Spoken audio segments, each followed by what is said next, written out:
David Seidler, the Oscar-winning screenwriter of the acclaimed 2010 drama, The King's Speech, has died. He was 86. Seidler's manager, Jeff Ahasi, told The Times that Seidler died Saturday while fly fishing in New Zealand.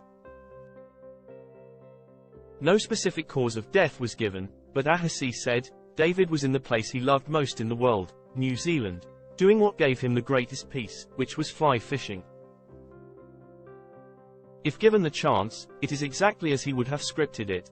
The King's Speech swept the top categories at the Oscars in 2011, winning Seidler the award for original screenplay. The film also was named Best Picture, and Tom Hooper won in the directing category and Colin Firth won lead actor. The King's Speech is based on the true story of Britain's King George VI, portrayed by Firth, who struggled with a severe lifelong stutter and was helped by Australian speech therapist Lionel Logue. Geoffrey Rush, ahead of his first national radio address after the start of World War II. Before the invention of radio, it was enough that they were these supreme, remote figures, who you saw at a distance over the heads of thousands of people, and they had great plumes on their heads so you knew which one was the king, Seidler told The Times in 2010. As a common man, you never heard the king speak. And then suddenly, you not only heard him speak, but you could hear him in your living room, in the privacy of your home where you could comment rudely about him. Big difference. Seidler himself overcame a childhood stutter, an experience he drew on in crafting an empathetic portrayal of George VI as he's faced with a monumental task of public speaking at a perilous moment for his country. You know, I couldn't have written this story when I was 33, he told The Times in 2011. Life provides all sorts of terrible obstacles and only later do you realize that they are really all for the good. I was crushed when George VI's widow, Queen Elizabeth, the Queen Mother, told me not to write this in her lifetime. But I wasn't ready. To tell the story correctly, I had to plunge myself back into the experience of being a stutterer. That meant going back to the pain and isolation I knew as a child. And I know inside that I just couldn't have done that as a younger man.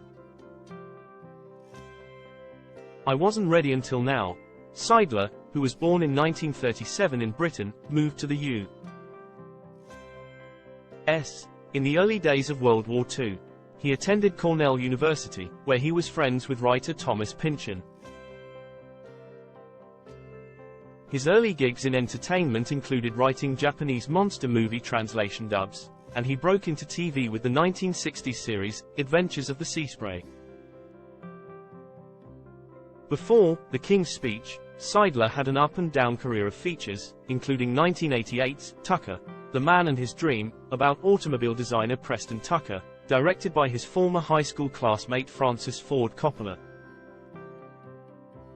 The two had a bitter falling out after the film, though, and Seidler returned to his career in television, which included the 1999 children's animated feature, Madeleine, Lost in Paris. Before that, he'd written biopic-style TV movies such as 1985's Malice in Wonderland, which starred Elizabeth Taylor as Luella Parsons, and 1988's Onassis, the richest man in the world. He survived a cancer scare in the early 2000s that pushed him to finally tackle his life's dream of writing the script that became The King's Speech. I was feeling powerfully sorry for myself, but then I rallied and threw myself into my work, he told The Times. I said to myself, David, if you're not going to write Bertie's story now, when exactly are you doing to do it? Quote. More recently, a stage version of The King's Speech was a success on London's West End and was planned for a Broadway debut before the 2020 pandemic. According to Ahasi, Seidler had multiple projects in active development, including documentary, limited series and feature films. Seidler is survived by two adult children, Maya and Mark.